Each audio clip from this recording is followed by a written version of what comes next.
and just to be careful. And that to me was like a huge, now I want to call him and have a conversation about whether he's still going to be a Trump supporter, because his family, you know, his wife and his stepkids and everything are and have been.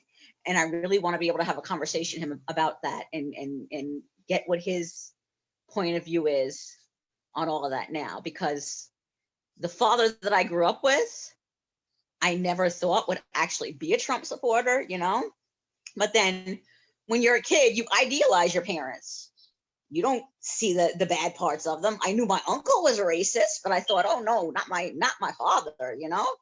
And it wasn't until after my mom passed away that I started seeing these things coming out in him. So that was an interesting experience. And then the last thing I wanted to talk about, and this is kind of a decision that I need to make because I'm nervous about it and everybody's telling me I shouldn't do it. But my friend who passed away in December, one of her granddaughters is about 10 or 11 years old. And the child's mother sent me a text message today asking me if I'm going to the rally tomorrow because her daughter wants to come. And I would love to take her, but I don't feel like I can be responsible for a child, a 10-year-old child at this rally. And I'm not even physically capable really of walking a mile, let alone being able to physically help this child if somehow something happened, you know? So I don't know what to do about that. I don't know what to do, because I would love for her to be able to come with me, but I'm afraid that I'm not physically fit enough and that I can't protect her if anything was to happen. So then you do know what to do. Well, I mean, everybody was telling me not to bring her this and that, but I wish I could. I wish that there was someone who I could link up with, or I wish I could get her mother to come with us also, so that I wouldn't have to take this responsibility on myself, but yet this child who asked to go to the rally would be able to participate. Right. And that's a decision that I think you're on the right track in terms of asking the question of how you do that. Where's the rally again? I'm sorry. It's at the Capitol. Okay. I don't know if they're going to be marching or if it's just staying at the Capitol tomorrow. What came to mind is sort of like participating in it as if you were to watch a parade from the sidelines, because you still are, and you can watch the groups go along. You're stationed in one area. You can create that I don't want to say safety, but you can create that comfort. Mm-hmm. Control for yourself if you're in that one area. I don't know if it's near the park while groups are marching along, because it could be toxic and exhausting to march like that. And some people mm-hmm. don't. Some people stand along the sidelines like we do when we watch parades. Yeah. And how old is this child? It's the child that my friend had talked to you about. She's I think 10 or 11 years old. Yes. Yes, and this is an interesting place where, I mean, we live in a world right now where people are going to accuse us of practicing adultism and not understanding that we need in every arena, and setting children up to die is not what we're trying to do in this movement. Setting up children to be our martyrs is, at least for me, that's not what I'm trying to do. Now that I've said this, I know that I need to bring the little girls and the bombing up. So the what do you call it? The Alabama bombing, when we lost those little girls. We love to talk about how Martin Luther King did not use violence. We love to talk about how Martin Luther King was nonviolent. Martin Luther King used violence incredibly effectively. He used violence incredibly effectively by having Black people not hit back and setting Black people up to be in positions where clearly the cameras were going to get the dogs attacking us, the MPs attacking us, and the water hoses and the fire hoses. When we talk about what white people, what was a shifting moment for white people, that. And there's this place where when I talk about the myth of what's happened, we did not sit nicely and ask for our freedom and get a thing. We were students. And our leaders, those old people who are like the ones who are still alive, who are gray haired and just limping along, the ones who died and were shot down in their prime, used tactics, came together, learned what they were going to do, worked with other movements, learned from other movements, from our movement that had been ongoing since enslavement. Guess what? Black people have been fighting for their freedom nonstop since before enslavement ended. Every so often, white America chooses to pay attention and be a part of it. But those movements are just part of something that's been happening for a very, very, very, very, very, very long time. And today, when we hear these calls for nonviolence, nonviolence, nonviolence, what we're missing is, no, those folks used violence as a tactic, and they knew that because white America saw us as animals, knew that white America could not believe and respect us as human beings, that what white America, because we're scary. At that point, we'd been turned into big, scary, hulking, we were the ones who were going to beat you, we're going to hurt you, we're scary.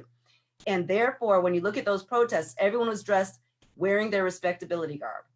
Everyone, they made sure that everyone used the right and appropriate language, and that when they got beaten, it was going to be so egregiously clear that the white people were the mean, evil oppressors, and the Black people were the nice, beautiful, quiet ones. And that was an optic, and that was done as a strategy on purpose. But today, I think many of us as white people in this country and as Black people in this country, Black folks just want to say, let's just sit down nicely and hold hands and do this. White folks want to say, let's just sit down nicely and do this. And that's not a tactic. That's a way to give up and not address this, and not deal with this. So tactics are very, very important. Knowing, again, I'm gonna go back. This, if y'all aren't realizing that I have just moved just a little bit, think about the readings and the words and the books that I've shared before. We are now at Soul on Ice with Eldridge Cleaver. That's where I am, y'all. This is where you need to be. But I do want to hear some more white voices, but I see that my dear sweet Osway is here, and he can give us a nice give us a West Coast kid who lives over here in New York City now on the East Coast. What's been going on in your world for the last couple of days? The last couple of days, I've actually been very afraid for everybody that's going out and protesting, specifically because of what you're saying, in that, like you said, there was a template that the not just the Panthers, but all the groups around them, SNCC and CORE and everybody that was involved, they all had organization before they went out, and I see a lot of young kids, mostly at these protests, who are fired up as they should be. I'm not one of those that's condemning anybody that's going out, but I'm extremely afraid. And I haven't been able to stay still today, because did everybody know about the Sudan massacre that happened last year? Does anybody know? Last year? I'm trying to look through everybody. Does everybody know about that? No. Okay. So I'll try and do it quickly, but Omar al-Bashir was the president of Sudan for 30 years, from 1989 to 2019, and the people got together and protested as sit-ins.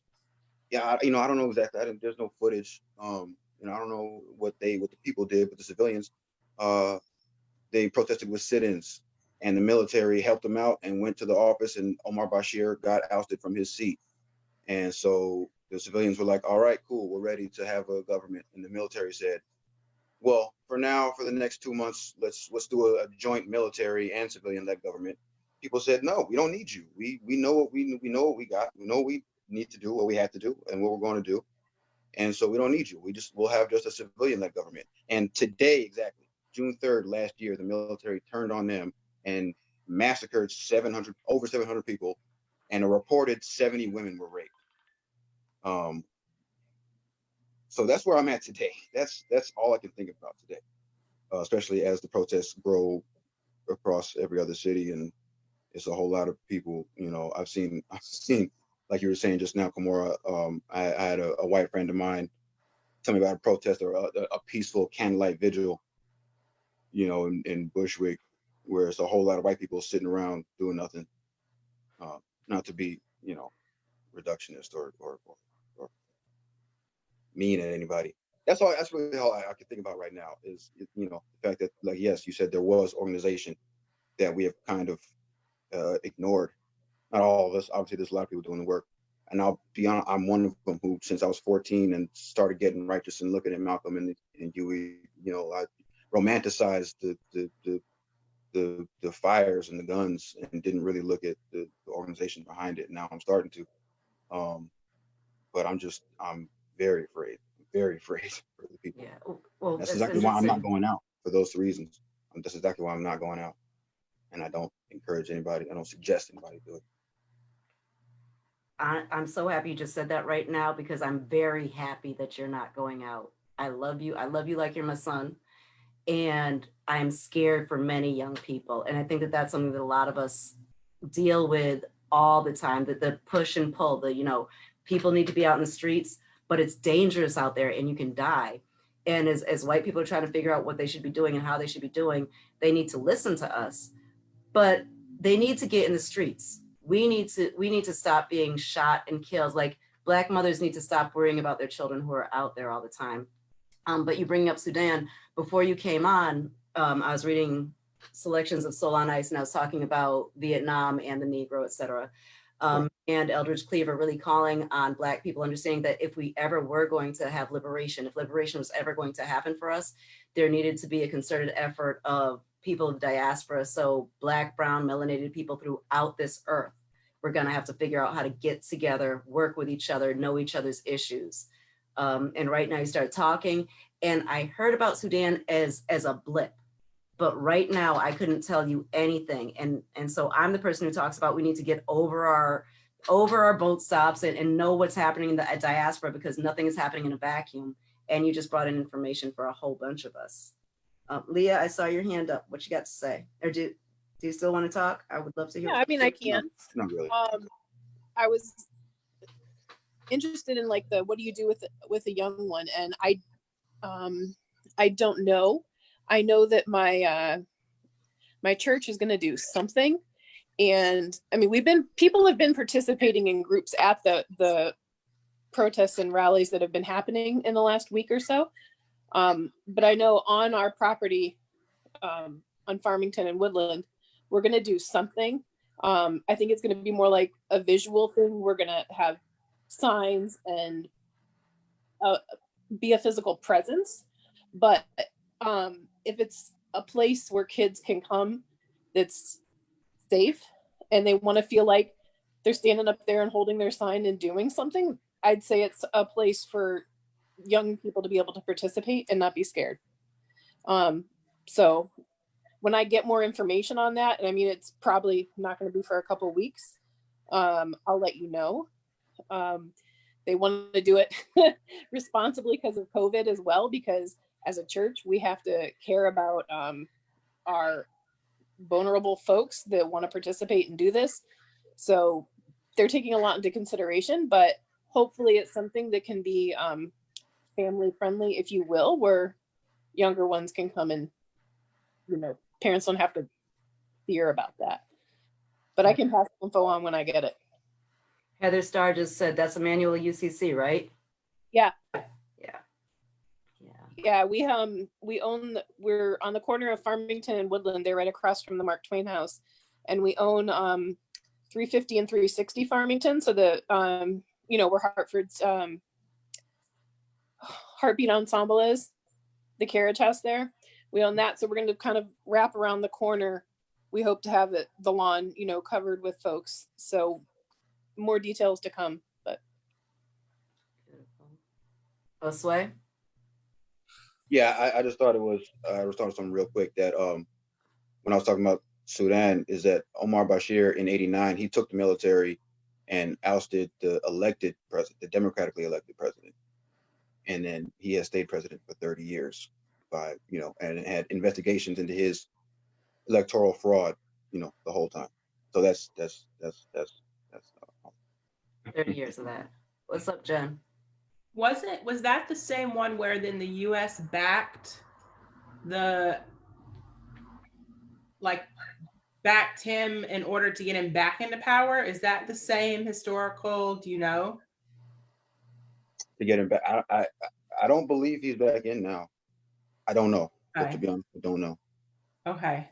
It was ringing a bell of an article that I read in grad school around U.S. military kind of occupation and backing of Regina's governments in that region of the world, particularly for oil rights and things like that. But I wasn't sure if that was all connected. Right. Yeah. No, I'm not sure about that. Since I'm talking, so to speak to the, what's it feel like to be white question that came up earlier, I would second feeling a lot of layers of shame, and having to kind of do some internal work around that for myself, and how I'm supposed to responsibly use my voice and my privileges. It's something that popped into my head a couple of days ago, because I've never been a very quiet person, so I would call people out even, at sort of any point for, especially for things like the All Life Matters and yada yada, that one, but at one point I remembered feeling really tired of of having to explain this, and I had this sort of moment where I went, wow, how privileged am I that I could just shut that off and not anymore. That I could just kind of step away and be like, what, I'm not going to use my voice anymore for that. And to think about like all the folks who do not get to do that, because every day it's just day in and day out. And so now that's been the thing that keeps wrapping in my head. And so it's, that I haven't went out and marched. I've shared on Facebook that's it. I haven't. I don't know. I'm still trying to analyze why I haven't done that. And whether or not I should like get over that and push myself into that discomfort to do that. And so I've tried to use my influence in other ways. I've obviously donated and stuff, but so I'm a social worker, and I work in a community organization. So I've raised questions there of like, how are we going to respond to this? We need to respond to this in some way. We need to support our community that is, largely Black and brown, especially the school age children population of it. And then within some of my professional organizations, I'm trying to work to find a space to challenge, much like I think you're doing with these conversations, but specifically to challenge white people to have to unload their own stuff in their own ways and not rely on the Black people within those career sectors to do that work for them. And so I don't know. That's it. I think you've made a really important point to consider with regard to how one uses one's privilege in relation to the larger issue. So I think that looking at the various areas that need to be addressed if we're talking about real change. So one of them is psychological, and it has to do with how we see ourselves and perceiving ourselves to be privileged or inferior is like two sides of the same thing. And at the very basic level, that's what we all have to work on. Because as long as you perceive yourself to be privileged, then you're in a position to do something or not to do it. And that's based on how you're perceived in the world and understanding of what privilege is. There is that part. And just as not too long ago, I was doing a workshop with a group of young Black men who had just gotten out of confinement. And someone asked the question and I answered it. And one of them said, "Miss Pat, you sure are smart." And another one said, "Yeah, that's because she's light-skinned." And 4 or 5 agreed. Now, I'm sorry, I can't figure out the camera, but I mean, I'm not that light-skinned. But the point is, disease, that's a sickness. And the idea of being privileged is a sickness. And it's not something that you can fix by how you use it. What we have to do is extinguish that notion of privilege and understand that Nobody's entitled to be privileged over someone else. That is taking advantage of the privilege. I am going to even put myself on a limb and say, even if you use the privilege for ultimate good, I mean, we'll take it, of course. But that leaves you where you were when you started. And that leaves me where I was when I started. So we have to do changes that fundamentally change how we view ourselves and different others. And we all have to do that. When I look at a group of young Black men that think I'm smart because I'm light-skinned, I want to cry. I want to cry because that's the program. And generations before them have had the program, and it's part of why we remain where we are, because we're in sync. And it's and Miss Pat, yeah, thank you. But you brought up that those children were comfortable telling you that you're light-skinned, and they're comfortable saying, clearly we understand that this person is smarter than the rest of us because she's light-skinned, which gave you an opening to address it and confront it.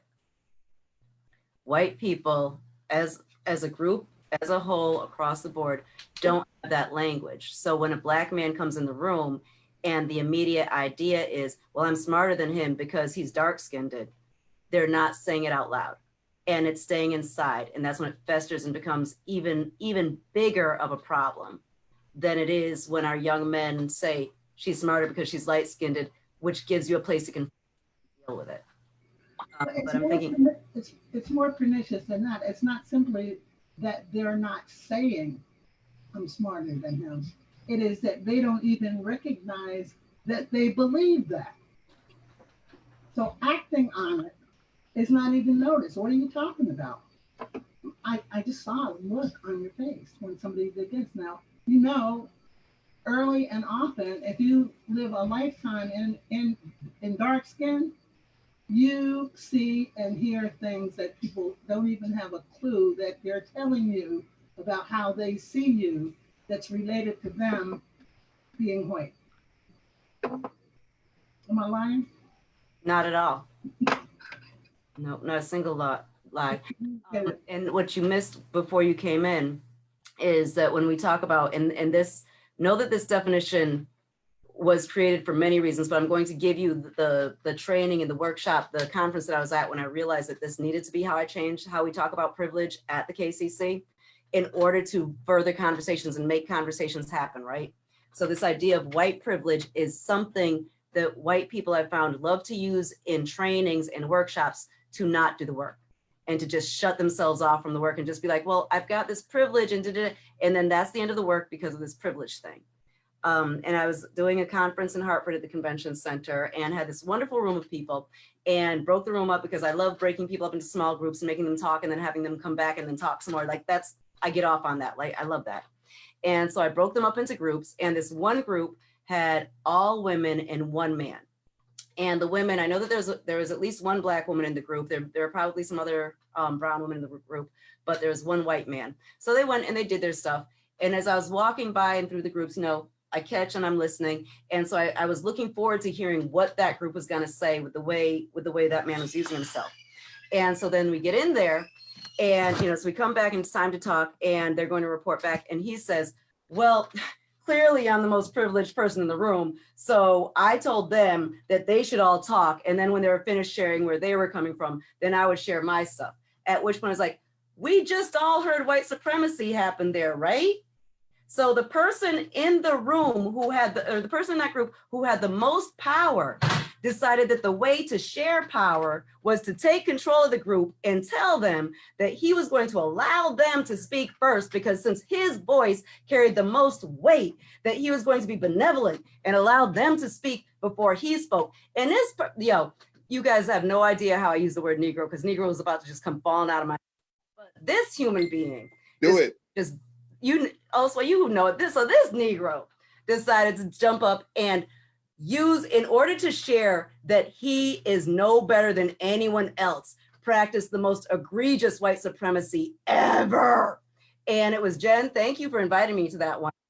That was where the KCC developed our understanding that in order to actually have these conversations, hey, guess what? White people, there's no such thing as white privilege. This thing that you want to say that's white privilege is actually white supremacy. And whenever you operate in that nonsense, that's you practicing white supremacy. That's you stepping into white supremacy. That's you building your white supremacy. The privileged folks are the folks who are the minorities, the folks who are the, the folks who are the marginalized people in the room, the people who don't get majority status. So therefore, because our identities have been attacked by the majority over and over and over, we've got a much stronger sense of self and a much stronger sense of who we are when it comes to discussing and sharing who we are. And I've found that when I have conversations, so white folks who've ever been in a room with me, when that happens, that is done clearly so that we can have the conversation. White privilege and your understanding and ownership of your white privilege does not get in the way of us growing. Leah, you're laughing because you've heard me pull this nonsense how many times on white folks? And Jen, I'm hoping that you're not feeling I'm feeling great. kind of, okay, all right. I'm good. All right, good. This is beautiful. I wanted to just say one of the things that I found, and I shouldn't be surprised by it, but one of the things that I found amusing was you see in social media, which is extremely toxic right now, these comments about, Georgia wouldn't want this. What are they achieving by looting and rioting and things of this nature? And especially in the context of this weekend, where Sunday, I believe it was 99 years since Tulsa and Black Wall Street. People that are just coming out and attacking what the protesters are doing, but then don't really take the time to study their own history and the things that were done in this country to Black people specifically, but feel qualified to make these comments. Yeah, and that's exactly where we come up with the please allow the marginalized voices to talk more. Please allow other voices that have a little bit more information here to talk more. I think one place that we get caught up sometimes, which isn't wonderful, is like everyone's voice has, everyone's voice is valuable. We want to hear everyone's voice. You've got something to say that's valuable. You've got something to say that's valuable. That's all true. But all of these voices don't carry the same weight. And it's when we are talking about the Black experience and what it is to be Black in the United States of America, for anyone in any way to think that if they're not Black, they can speak to it, then that's ridiculous. Ms. Pat was talking about light-skinned folks and dark-skinned folks and what dark-skinned folks deal with that us light-skinned folks don't have to deal with. I can't tell you what my sister's been through. I'm her sister. We've lived together. We've spent time together. She has shared with me the pain. I have been there when people have compared our colors together in a way that favored my color and didn't favor her color. But I don't know and I can't speak on it. And so therefore, I really don't, other than to share what my sister has said and say, I can't speak on this. And I wonder, what is it that creates a place where white folks really feel as if they should speak on this in a way that can sometimes marginalize Black voices and sometimes override Black voices. I can tell you about a conversation that I had, an ongoing conversation that I had with a woman for a while who had an opportunity to work at Parchment Farm, right? And she kept talking about how wonderful it was that like she had the ability to work at Parchment Farm and they had a library there. And I was like, but Parchment Farm is like the worst place ever. You've got to be kidding. Like, how in the hell can you get your body in there and take the job? Well, and it was this weird place where she just kept wanting me to suppose that it wasn't as bad as I knew it to be. And it was, if you are right now, white person, trying to convince me, black lady who reads this kind of shit for the fun of it, if you really believe that you can convince me that Parchment Farm is not a horrible place, then you are such a white supremacist that I can't do anything other than tell people that's a snake, stay away from that snake. And that's something that I think when we look at the ways, and when I say that the KCC is Afrocentric, when we look at the ways of Eurocentricity and how that shows up, Afrocentricity and how that shows up, I can tell you that as a Black person, I can pull out my people, where my people come from, and there are times when that's going to give me status in a conversation. For white folks, education gives them status in a conversation. So when we're talking about experiences of Black people in this country, when white folks don't have the lived experience entrance into the conversation, I've noticed that many folks tend to use the educated entrance into the conversation, at which point we cannot talk about, who was it recently? And I want to say within the last year, there was someone who wrote something about enslavement wasn't so horrible if you look at the economic impact, and didn't understand why that was attacked in the way that it was. Was that in the list? Am I making this up? No. Ms. Pat, do you remember that? I do, but I can't think of where it came from. No.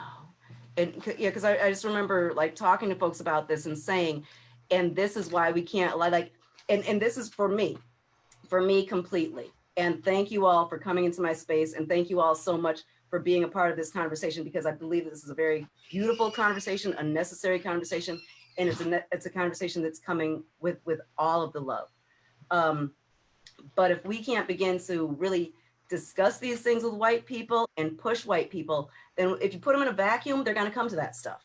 Like white people allowed in a vacuum without real Black and brown voices confronting them came up with celebrate diversity, not realizing that they weren't trying to celebrate diversity. They were trying to find a whole lot of people who had different colors, who all shared the same value, to get together in a room and say kumbaya and leave all the beautiful, colorful pieces of themselves out of the room so that they could nicely and politely and carefully and in not a dangerous way meet and say, look at us, we're all the same, leaving all of our beauty outside the room.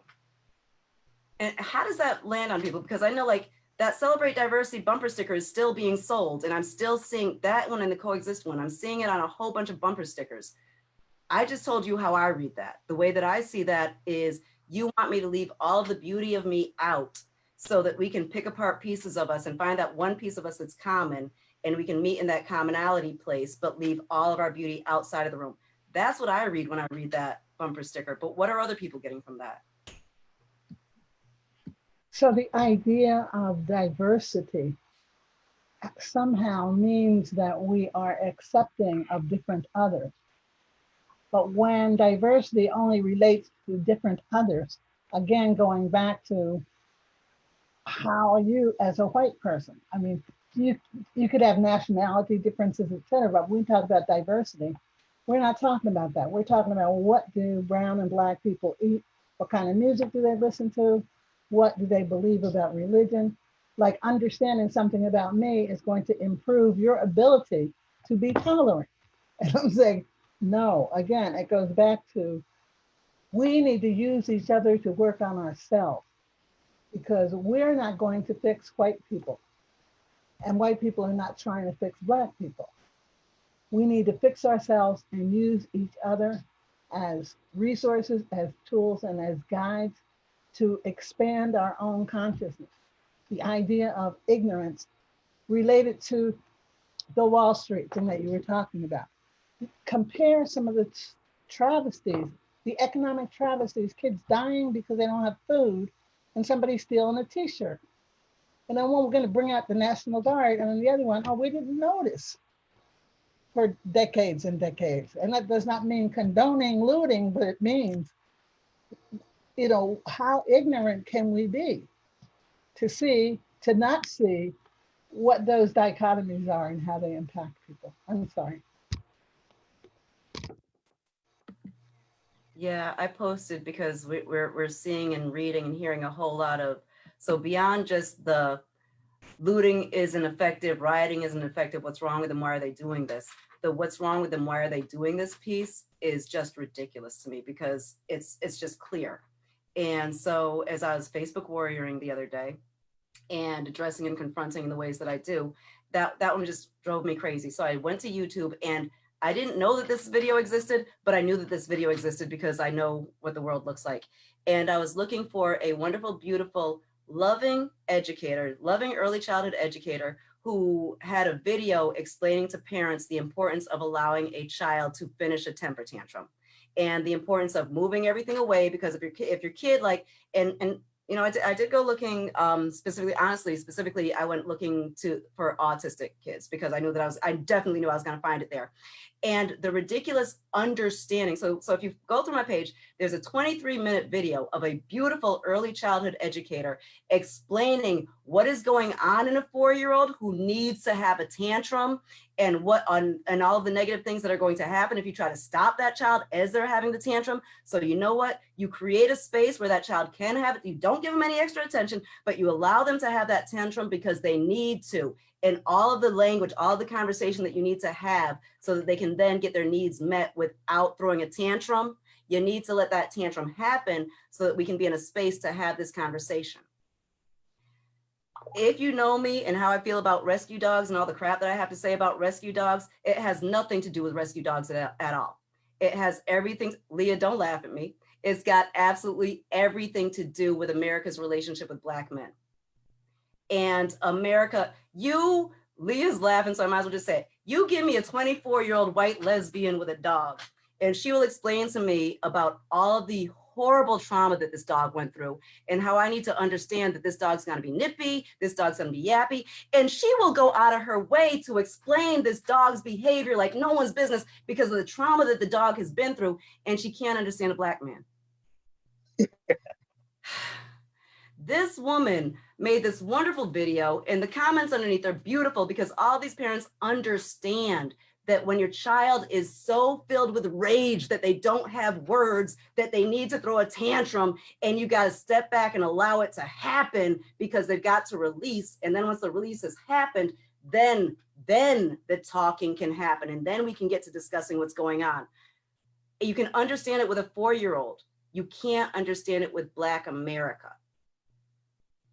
I don't know what that is. And again, Leah, that's my former work wife. We spent 15 beautiful years together. Kimora, is it that they can't understand, or that, the privilege piece, the white supremacy piece? If you admit that you understand, there's certain things that come with you admitting that you actually really do understand. Because some of the conversations that I'm seeing and having is this concept of naivete versus we actually really do know, but it's uncomfortable for us to really face it and admit it. Yeah, no, I mean, white supremacy is, they're just straight up about demolition of Black people's humanity entirely. That's what it is. Simply put, I have nothing else to add to that. That's all it is. And in every way that it comes out that's what it boils down to. It's just, there is no humanity.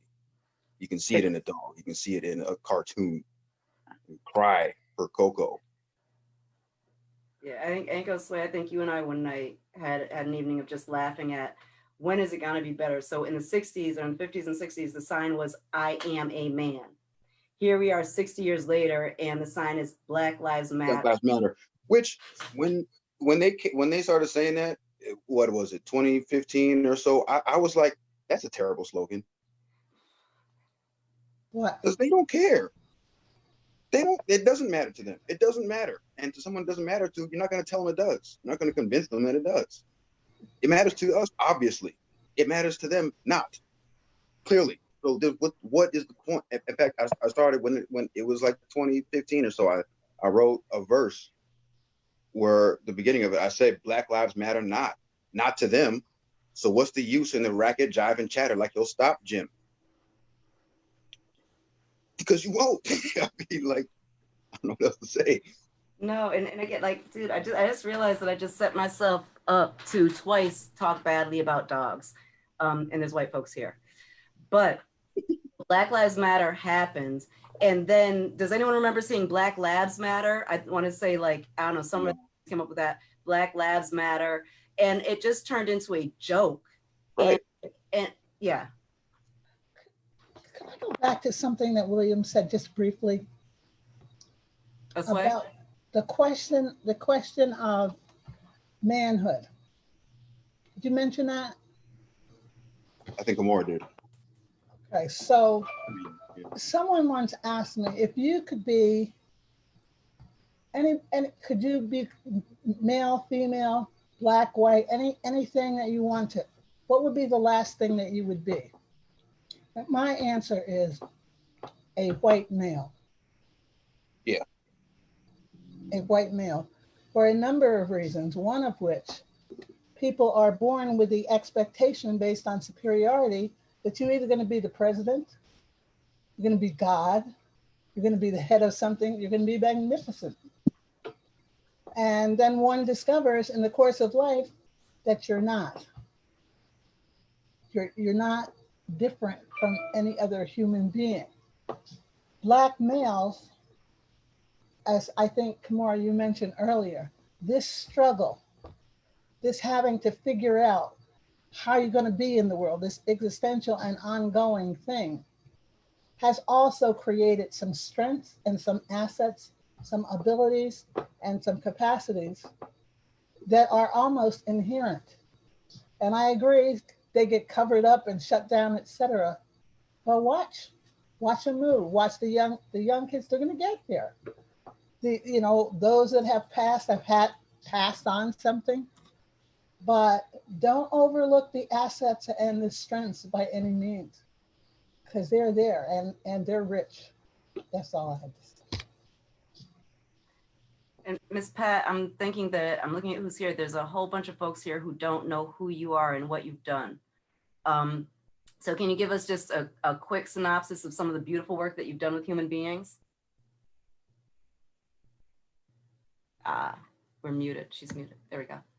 Just, I started out in medical administration, ended up being in the operating room, saw the worst as a teenager. They made me a surgical technician, and I saw the most abominable things happen in surgery to people of color. I was raised in a white, Italian, Polish, Irish immigrant neighborhood. My grandfather who raised me was out of slavery.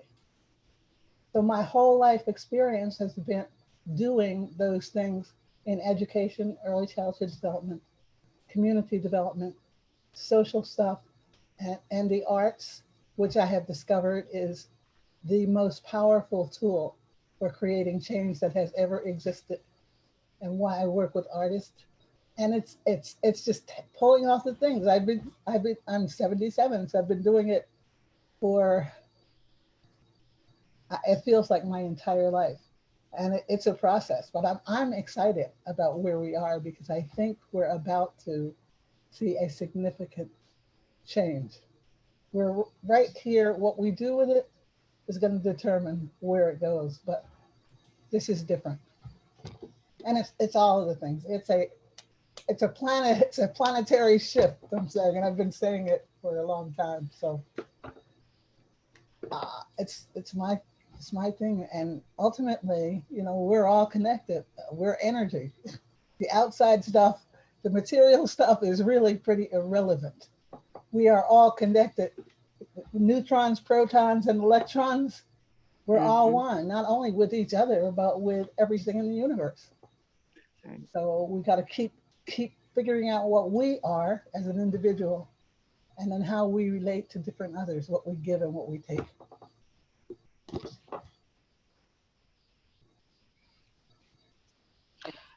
So Kamora, to speak to your point on coexist, what Patricia said about us being connected, we're all connected.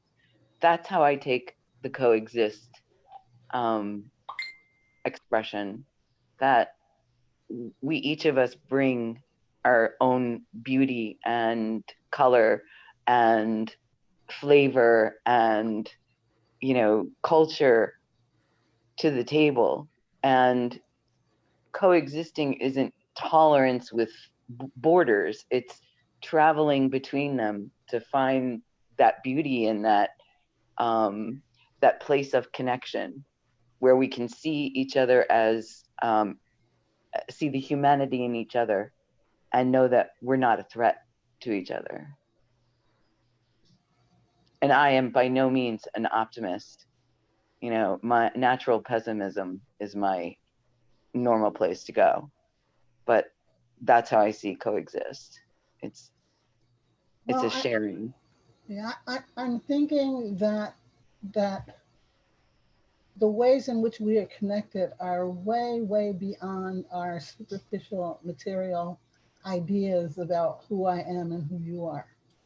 So we got to kind of go through those. That's a sort of a coexistence. I can be with you even though you're different from me, but we're all different, but we're all connected. And that's that point that's inside. That's that point of getting to where when you look at somebody, you don't not see what they look like. You don't not see color, but you see something deeper. That's part of the outside material thing. But if you feel, that's a whole different story. I think. I'm going to stop talking. Thank you for talking though. And we'll make sure that you come back and talk more, even if that means that we've got to send someone over there to get you to talk at home, because Miss Pat, you've got so much to share with us. But we're getting ready to call it an evening. We're getting ready to call it a night. And I definitely wanted to give you voice at the end. And thank you so much for bringing up, Catherine, the idea of that piece of coexist, because I will tell you that I start many of my trainings and workshops saying, this right here is the problem, because I'm very often brought in to talk about gay stuff or Black stuff, with this idea that these divisions are very, very real. And I'm saying this out loud. If you quote me on it and get it wrong, I will get into your face and make you feel horrible about it at some point. Please know this. There is one race. It is the human race. This is true. That is what we need to get to. But we're not there yet. We are so not there yet at all. We've got a few generations. It'd be great to say, you know, my children will get there. Looking at where we are right now, my children aren't going to get there. Hopefully my grandchildren will get there. But as we concentrate on the differences, we need to concentrate on the differences to find the beauty of the differences so that we can actually come together, and someone who has the ability to conceive what we can't conceive, since we are all stuck in these vessels, and since we are also married to the words that we have to describe ourselves, we're not going to be there. But our grandchildren hopefully will be able to see, conceive of, and get to that beautiful place, and get to what I consider that beautiful Care Bear power.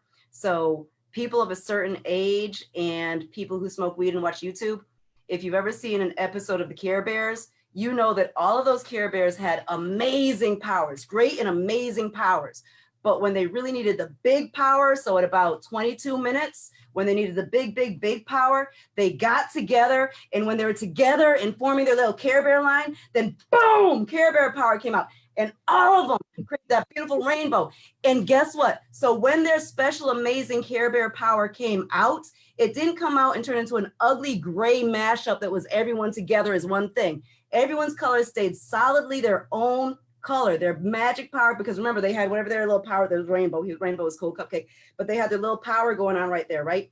And they came together and they held on to their power, but they joined together and formed this rainbow that went and did all of the amazing things that it was supposed to do. That's what we need to do. That is what I'm doing. When I focus on the division, I'm really thinking about our Care Bear power. And I'm thinking that we will come together not to create ugly, boring gray. We don't want to create gray, but where our colors stand alone and boom, boom, go out and do that. So there are all different ways to do activism. Good, Linda Luz, I didn't see you for a second. Linda Luz is here.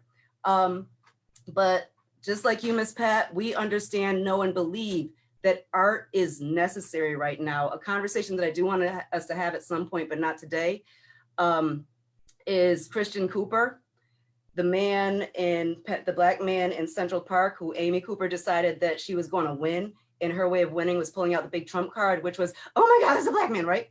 So I would love to talk about Christian Cooper. Christian Cooper is a Black queer man. We are Black queer and doing wonderful, great stuff. My activism is this. Christian Cooper gave us a queer Star Trek character that's on television all the time. That person is not an activist like any of us, but that person, just that one act, is so revolutionary and amazing. That's necessary. Tree was down at Heaven today. Get down to Heaven, check out what Tree put up there. That's beautiful and amazing. Linda Luce, you're doing something at Heaven tomorrow, right? Yes. So I've been doing like letter saw workshops, but I decided that online. So I decided that I'm gonna do like a sign making workshop at Heaven at 3 o'clock tomorrow. So I'll be bringing some materials. You're welcome to bring materials if you like. I'm actually thinking about getting water because I know it's going to be like 87 degrees I think tomorrow. It's going to be hot. So, dress comfortably if you do want to come or can. I know some people might be working and stuff. I was actually, while this was happening, I was writing down like different quotes and phrases that could be used in case people might not know what to write or need inspiration. But it'll be very free. I'll have like a quick conversation and then everyone will be then social distancing all throughout the park. It's big enough. So definitely come if you want to bring, kids are also welcome to join if you like youth, any youth that you know or your own children and stuff. So it should be fun. I'm looking forward to it. So hope you guys can make it. And what time is that? 3 o'clock. 3 o'clock. And so Kathleen has meals. Kathleen's got food. So we'll figure out how to get that down there to you. Yeah, that would be awesome. Definitely, we'll do that. I have water I can give too. I purchased a bunch of water for whatever rally or whatnot needs water, so I can donate at least a couple packs. Yeah, that would be beautiful. Thank you. I really appreciate it. And this is a revolution. This folks, for real, this is the revolution. Us talking about it for real, us pushing each other, and us figuring out how to bring our own gifts and what those gifts are and utilizing them together as a community. So thank you all for showing up tonight. I will see you all soon. Hopefully Friday night is the corner. So Friday night is our open mic. I'm just going to put it out here. Thank you all so much. So yesterday the last few days have been shit. The last few days have been horrible. And yesterday, folks in the community kind of heard the call and said, white folks give black folks money. People gave us money. There's folks here. It felt great to be able to give people money. It felt really, really, really good to be able to support folks. That's the value of the KCC. It is not charity. We don't believe in charity. We're redistributing the wealth. And we're giving money to the people who need it because I personally believe that no artist in our community should have to work some boring jobs, stocking shelves, or any of that good stuff. My end goal is to figure out how to truly support artists so that they don't have to work for real.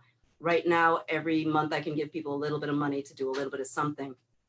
But people who benefit from the KCC, really, it was yesterday, a whole bunch of people who heard the call and jumped up and gave me what I needed so that I could give y'all what I can give you. So that said, if you're an artist out there, if you're a KCC artist, and when I say KCC artist, I mean someone who's hit our radar screen, someone who knows like that's it. But if you're one of our folks, get in touch with us. We got a little bit of extra. We've got a very little bit of extra. But we can buy paint, we can figure out how to get you paint. And right now we want to see everything that you create. We want to see it on canvas and we want to see it on buildings. If there are buildings like in Heaven where you're allowed to paint on walls, go paint on those walls and whatever other walls you find. Thank you all so much. Final I put a face. Am I on? Oh, I'm not muted. I put an announcement about the Pride Community Arts recap video. Invite is there for tomorrow night. Beautiful. And are we going to be live or are we going to be Zooming and live? All that stuff will be up. We're just trying to get the video to function with YouTube right now. Really, Mel? Really? Beautiful. So thank you all. Good night. And I'll see you all soon. Be safe. Thank you, Kamara.